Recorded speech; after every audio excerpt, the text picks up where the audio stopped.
Hello! Today we are hanging out with a new Karen today from the subreddit I Don't Work Here Lady. Let's get started.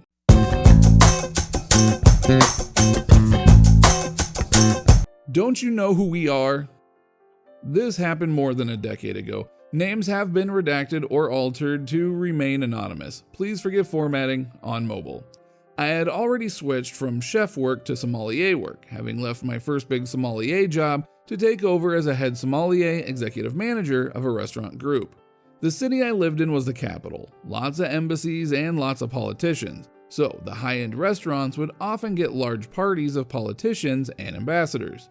Because of this sort of clientele, we had very high-end wine lists at all of our restaurants, but not all of them were super expensive food-wise, and our house wines were always very affordable. Also had lots of good wine by the glass. This made some of our locations very popular as a lunch spot for servers who worked in the area. One cloudy day, I was sitting in a corner banquet, just doing paperwork, enjoying some moussaka roll-ups, like eggplant parmigiana, almost but rolled up with a mashed potato inside as well as the cheese, tomato, and herbs. That was a specialty for this Greek Mies restaurant. The server on duty was pretty busy. She was new and didn't know me. I knew her though. She was doing alright serving everyone without too much of a problem. No one was waiting for more than a few minutes to get attention. There was also a server from the restaurant across the street, not part of my group, but a regular, sitting and having a glass of house wine as she was organizing her tips from her shift. She looked like a server in blacks with a black short apron, similar uniform to what was worn in our restaurant. In walks a bunch of people, group of 6. I recognized one of them as an ambassador's aide. Didn't recognize the others, 4 guys and 2 women, one of whom had the classic Karen hairdo. They didn't wait at the front where the sign says to wait to be seated. They walk right into the dining room, push 2 tables together, and grab extra chairs. They're sitting sprawling, taking up lots of room in the middle of the dining room, talking loudly about how this place has a great wine list. One of them says he's gonna order. Now, they have been in the restaurant for less than 2 minutes total. The server on duty can't see them from the corner where they do their side duties. She had been in the back serving the VIP room. At this point, the group are already starting to complain that they haven't been served yet, which is when they notice the server from the other restaurant who is just enjoying her glass of wine. Ambassador's aide, substantially louder than it needed to be. "Hey! You can't drink on the job. Why haven't you taken our order yet?" Karen hairdo, not at all under her breath. "I can't believe how unprofessional that girl is." Then to the girl, "We'll have you fired for this. Do you know who we are?" Ambassador's aide, "This is an outrage." "Not our server girl." "Oh, sorry, I don't work here. I work at a different restaurant. I'm sure a server will be here to take your order soon." Karen hairdo, "Don't you give us that bullshit, you lazy good-for-nothing," coherent mumble.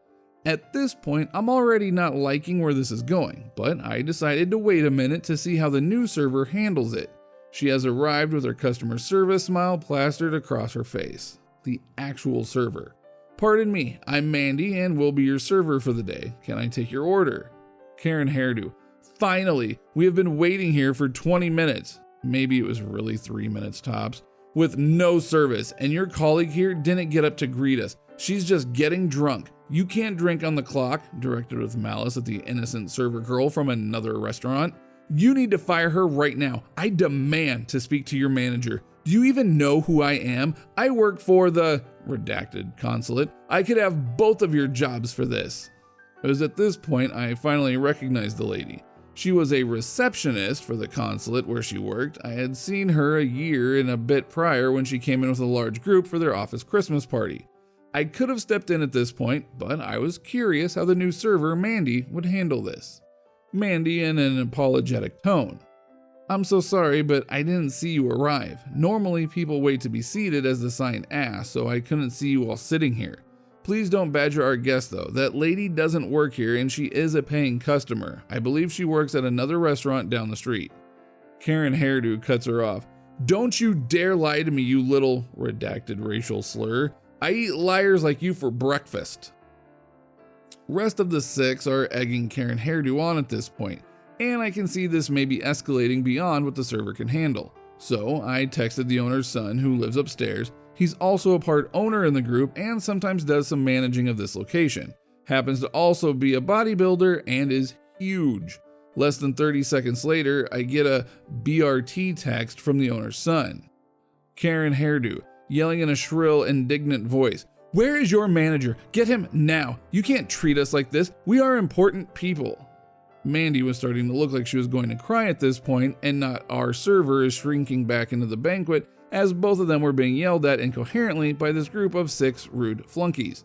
At this point, the assistant floor manager has arrived due to the screeching, but the 6 insane screechers are just ignoring her. I stand, take a couple steps towards them, take a deep breath, and at the top of my lungs shout, "Quiet now!" I was an actor in high school and know how to project, so my voice fills the room. Everyone stops their shouting and turns to me. Me, at a more reasonable voice level. Okay, so here's what's going to happen. None of you need to speak to a manager. What you need to do is grab your stuff and get out.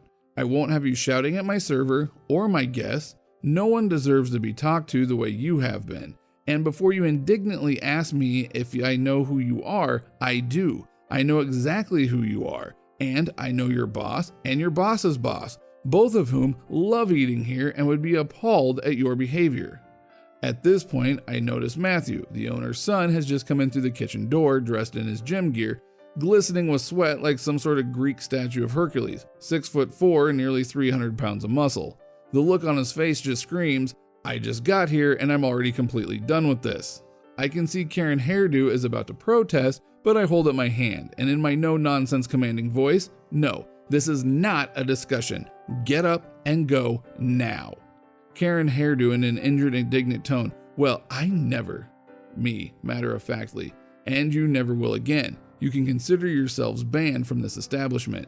Matthew, owner's son, part owner, rather louder than he really needed to be, "Get out of my restaurant and don't even think of coming back. You're all going on the blacklist."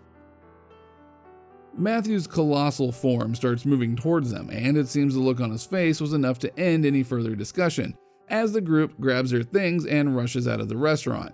I thank Matt for coming down and interrupting his workout for the assist. The manager comps the not our server's meal and wine for her marred experience. Our server is told she did nothing wrong, that it's okay, she's not in any danger of being fired, and in fact handled it about as well as she could have. She is given the rest of the day off with pay.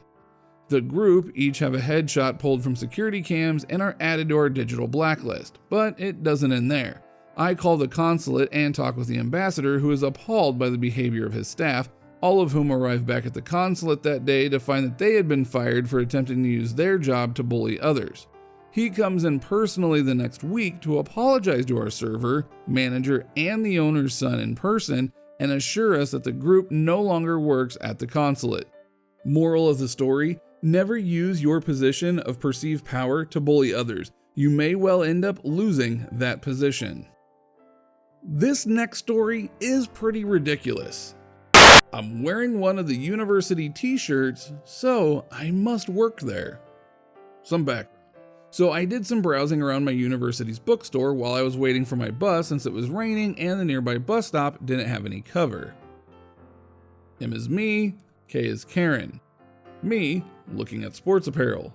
Karen, excuse me sir, I have been trying to get your attention for the last 5 minutes, but you keep ignoring me.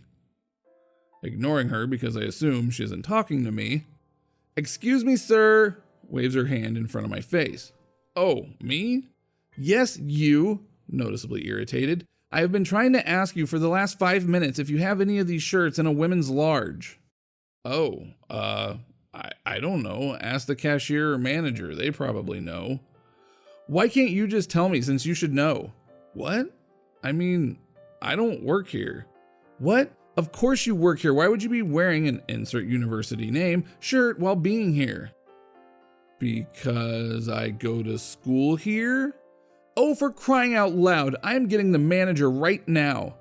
And then I left to catch my bus. I realized I should have just waited for the next bus so that she could come back to me with the manager.